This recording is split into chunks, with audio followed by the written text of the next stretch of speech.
Welcome to Empire Building, the podcast where we talk about building a big business and even bigger lives. I'm your co-host, Kimber Lovett-Minkiti. And I'm Seychelle Van Poole.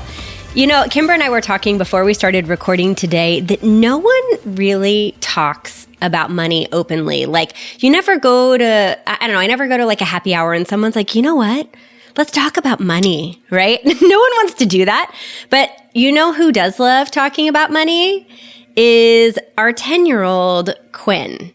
Quinn loves talking about money. She loves to count her money. She loves to talk about it. She loves to ask questions about it. She loves to save it, make it, spend it, hire her friends. This kid loves to be curious about money. So She's such an entrepreneur. I know, she's such an entrepreneur. And I love that, like, all of the social norms have not been put on her yet of what you do and don't do. Don't worry, we're working on this. We don't go out in public and ask people how much they make when we're like at the grocery store. But what I love about it is she has no fear around being curious about how we make money, we retain it, we spend it, we save it. And so it's been giving us a lot of conversation around our house. And so we were talking about what a great way to pick up the phone, and call our best friend, Warren Buffett, and ask him speed dial. He's on speed dial. So, WB and I were having a little chat about his favorite money secrets, and we thought that we should share them with you because this has been a hot topic in our household. And I think it's a great topic for any household, even if it might be considered taboo.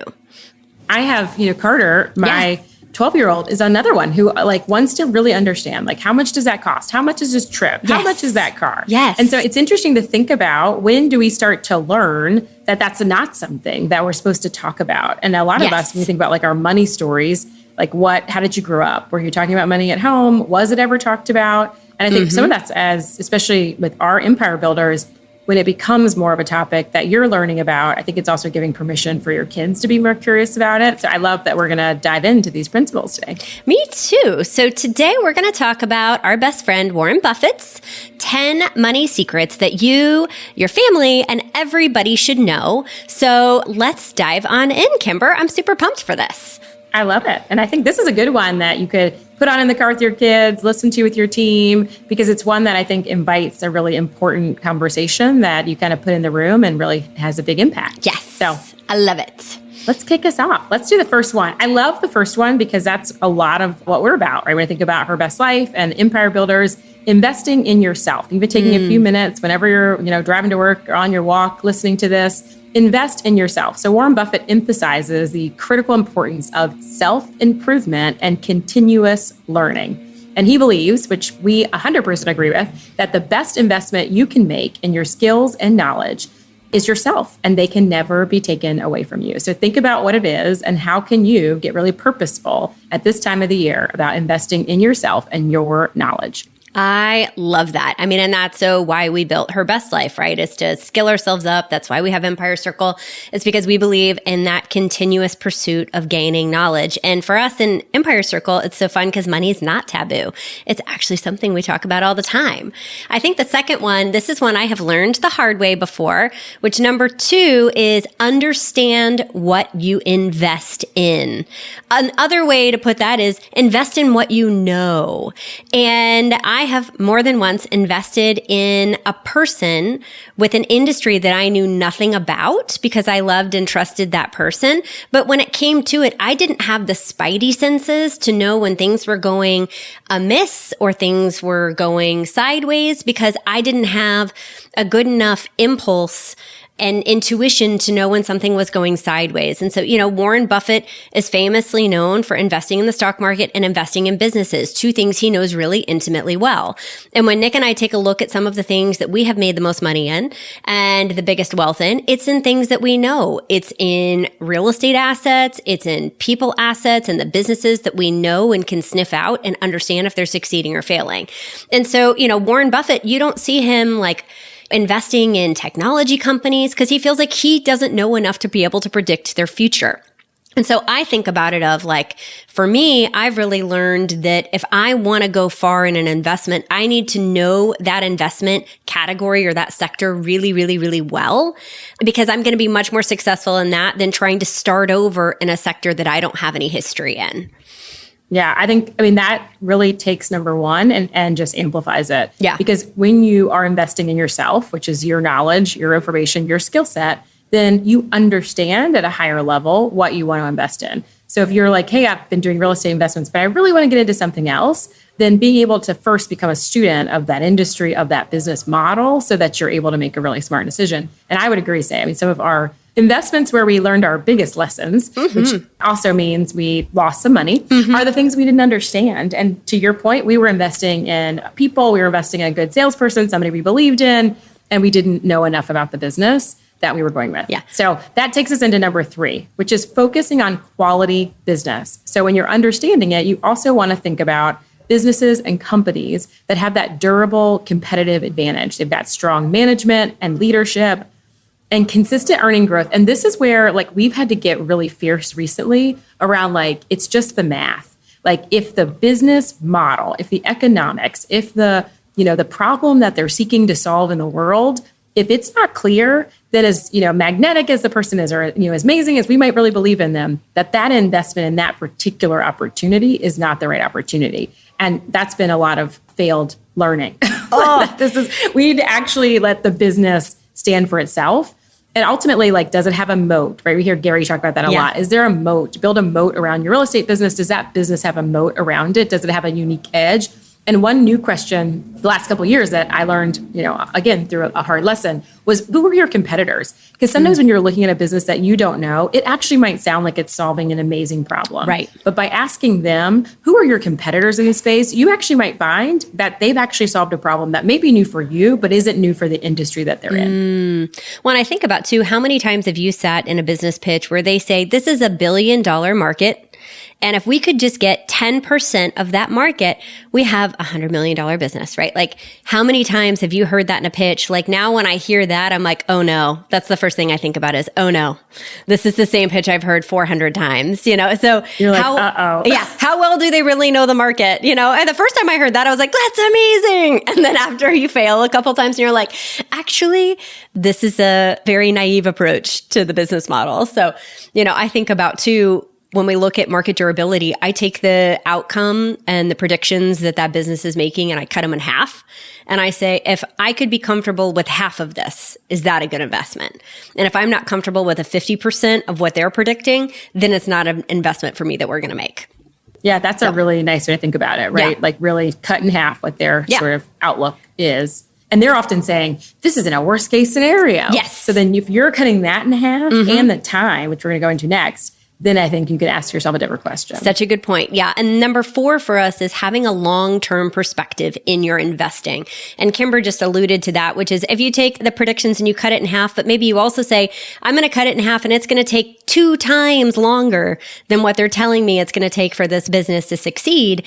Are you comfortable with that? Right. And Buffett's known for his long-term investment horizon probably more than anybody else as a seasoned investor, right? He advocates buying stocks with the intention of holding them indefinitely. And I love one of his famous quotes, which is, our favorite holding period is forever.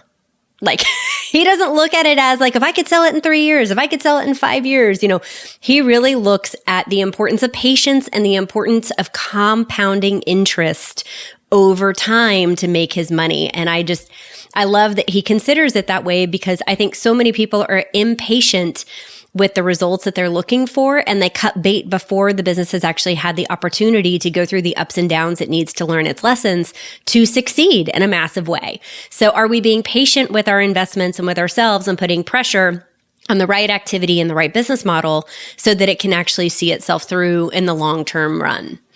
Yeah, I love this. And I know a lot of our listeners, and you and I say, are very active in the real estate space. And so I take this long-term perspective, even when we're doing what might be a traditional, like fix up, flip it, put it back on the market. So we always run a pro forma as though we had to hold that property for the long term. Something explosive happens, and all of a sudden, which actually happened to us, right, in the early market we first got in, 2008, 8, 9, 10, these rehabs that we were in the middle of that looked so great on the pro forma, all of a sudden weren't. And we ended up having to hold them until 2017, 2018, right? So the lesson in that was long-term perspective, both from your business investments, but also from your real estate. When you're coming in and thinking that something's going to be in and out, like you said, that quick idea, 6 months, we're in and we're out. What happens if you had to hold that property for 6 years? Does it still work? What kind of finance? How does that change your investment decision? That's so smart. That's so smart. Yeah.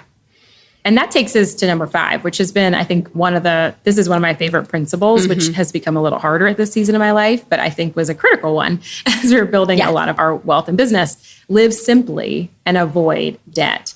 And what does that mean, right? Like Buffett, of course, is known for that frugality, despite his immense wealth, like living in the same house he bought in 1958 and kind of avoiding these unnecessary luxuries. And even when he's never using debt to finance those investments. And you hear that a lot, like if you really are so excited for that new fancy car, like, do you have enough passive income coming in to be able to like offset that? So you're not taking out new debt, you're allowing the distribution, the dividend from a performing asset to help fund the fun part of what you might want to have. This is hard, but I think that's really, we just did this actually with our Empire Circle just the other day in our financial builder saying, hey, the first step is understanding what you need to live your best life every single month for you and your family. And when you have that, right, then you can sort of, hey, we understand how much money we actually need to have that ultimately allows you to build that big life. I think that's awesome. And, it was something we did accidentally, but I think it was such a gift for us was when we 1031 exchanged one of our rental properties that was paid off and sold it to a team member.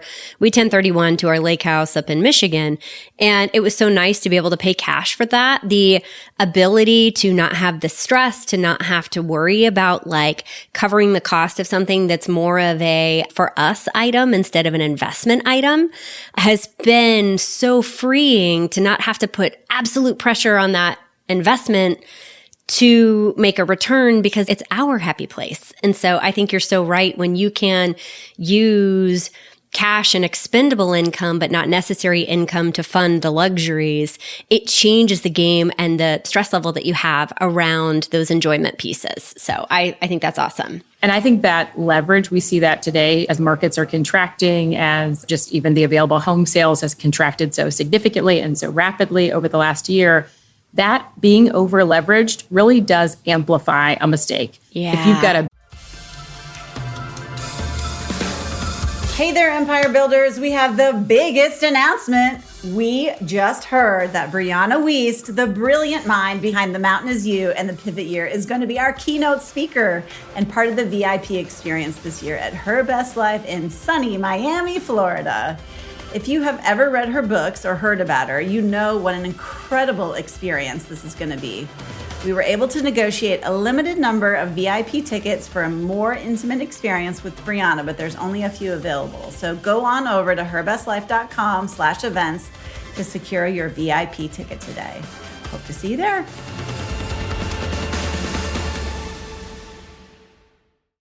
big note, you took out a hard money to do a rehab and it looked really good, but now that 6 months is 9 months. And so now making that monthly payment amplifies that mistake. So not only are you having a hard time, you were over calculated in how long something was going to take, but now the pain and the pressure, I mean, it really is one of the things that can lead to financial pain and ultimately ruin. Yeah, you're exactly right. Number 6 is one I love, which is he believes in value investing. And I think put another way, it's basically right. If you buy right and you buy something that is undervalued to begin with, you're very rarely going to go amiss if you have to sell it. And so he believes in buying companies and stocks undervalued and then giving value add to those so that he can sell it for a higher price down the road or keep it and make more money off of it down the road. And I think about that in our terms for real estate too. We put a lot of pressure on ourselves to really buy right with real estate, do really deep analysis early in the process so that we clearly understand that if, in your point, right, if the market were to turn tomorrow, could I get back out of it? And we look at that with our clients too. Like that's another thing we look at with our clients. We have a couple clients right now that have bought property and they're in a situation that they need to sell pretty quickly. I am so thankful we took a look at the numbers walking in to say, if you had to sell in 6 months, a year, or 2 years, could you get back out of this? And so if you're buying right in the beginning, it's always going to make the exit easier because you're going to have more options as to whether or not you stay or go. Yeah. That's such a good point. And that really takes us to number 7, which is like, right, you're talking about that emotional, staying rational and disciplined in your investment. And we really have used the construct of like a pro forma or something that we plug in. What's your expected return, right? So that's what you're talking about when you're going in on these investments. So if you're talking about a real estate investment or a business investment, for us in our real estate investments, what's the expected, like what's our return? What return are we going to be happy with? So that when you plug the numbers in, the math is the math. And sometimes there is an emotional experience. Like maybe you love the house, you love the neighborhood. It's great exactly location. What you think you might want. It's a great location, right? That emotional control in investing is critical. Like you got to stay calm and you're rational, especially appreciating those market fluctuations. And you got to remember, like if this is an investment decision, it's not the house that you're going to live with your family forever. So I've watched a lot of new real estate agents seeking to turn investors, and this is one of the places that they go wrong. They get so excited about the emotional experience that they're having around a house that they lose the rational place of, was this the right investment? And staying in those budget lines, right? Like you get really excited about something and then you go off wild on one area and you create a big problem. Yeah. So not following the crowd, holding to what your financial return and expectations are, and keeping that rational and discipline when you're investing. One I think about too with our clients, so many times an emotional investment of a house becomes a quote unquote investment for them. And if you hold it long enough, an investment, like whether it's emotional or not, will always flush itself back out. But so many times I see homeowners that hold their emotional investment of where they are literally going to sleep and raise their family and have a dog and put in a pool and throw their birthday parties. They're then holding that to the standard of the stock market or of another investment that's non-emotional. And I say to our clients all the time, you have to decide if this is a home you love and it's overpriced, you have to decide if that is an emotional investment for you that you are okay with.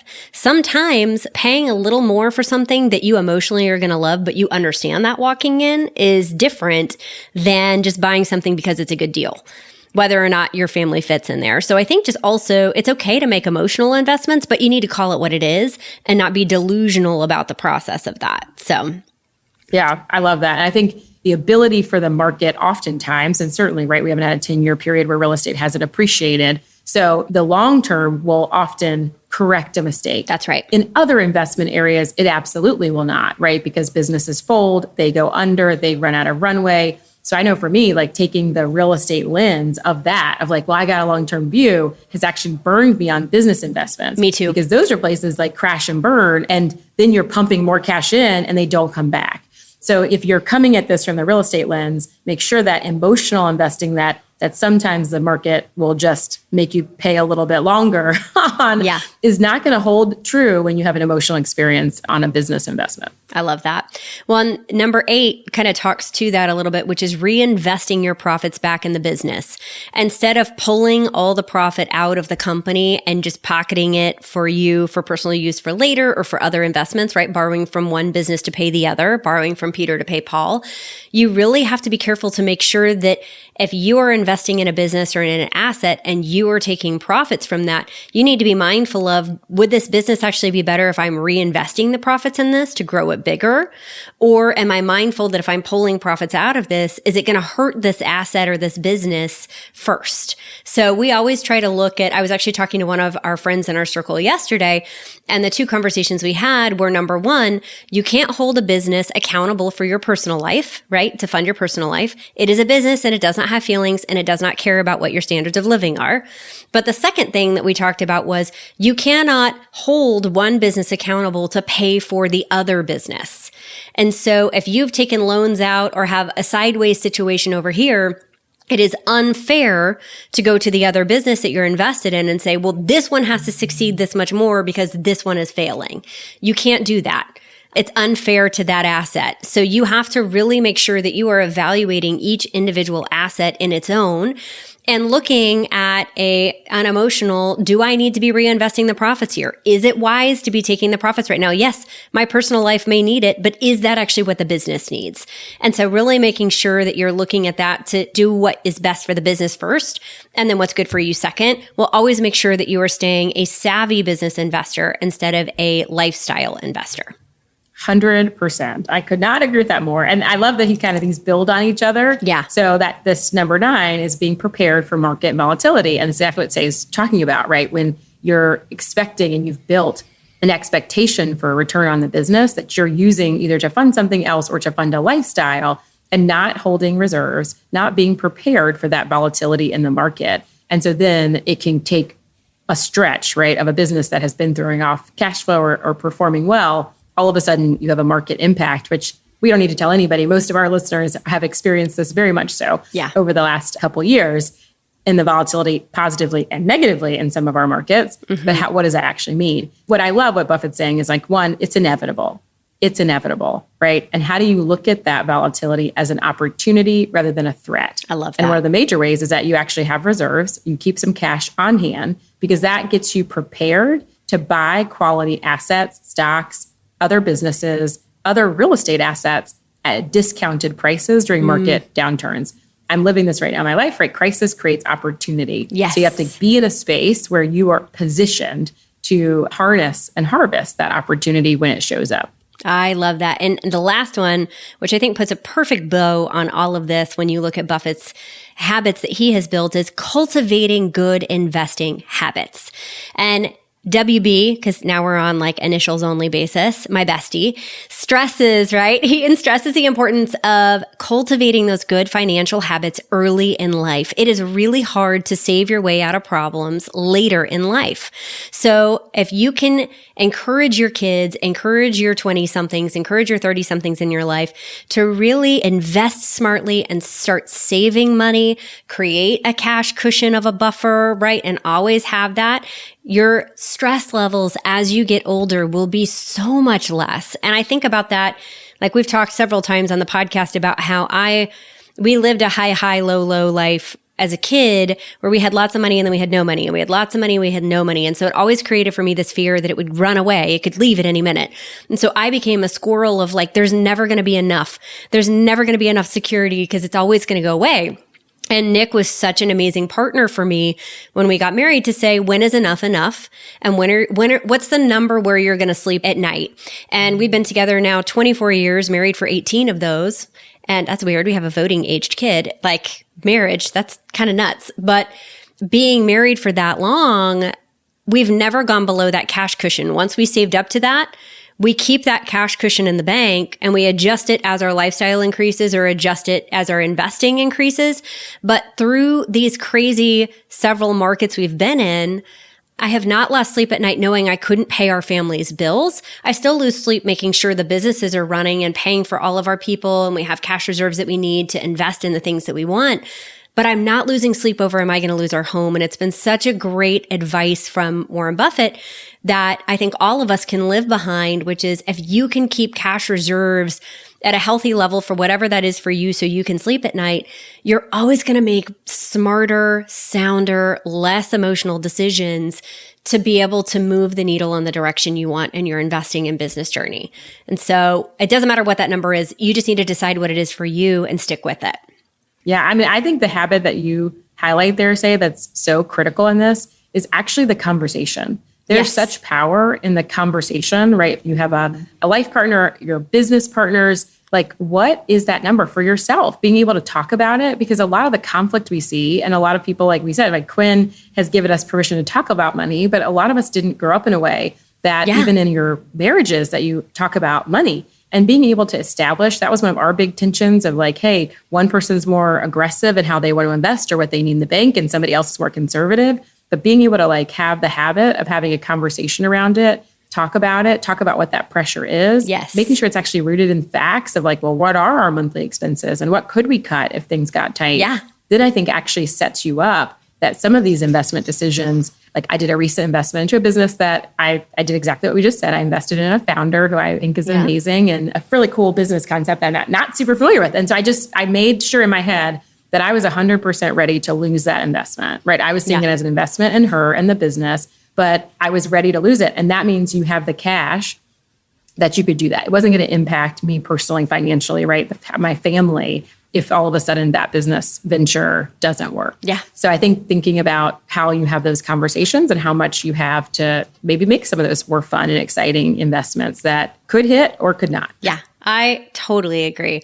Well, I love today because I think Warren Buffett has gifted us so many lessons, and particularly around business and investing and building wealth. And so, Warren, our bestie, thank you for these amazing 10 tips for your wealth secrets. And if you guys have enjoyed this episode today, please share it with a friend, share it with someone that needs to hear this, and go out there and leave us a 5-star rating and review.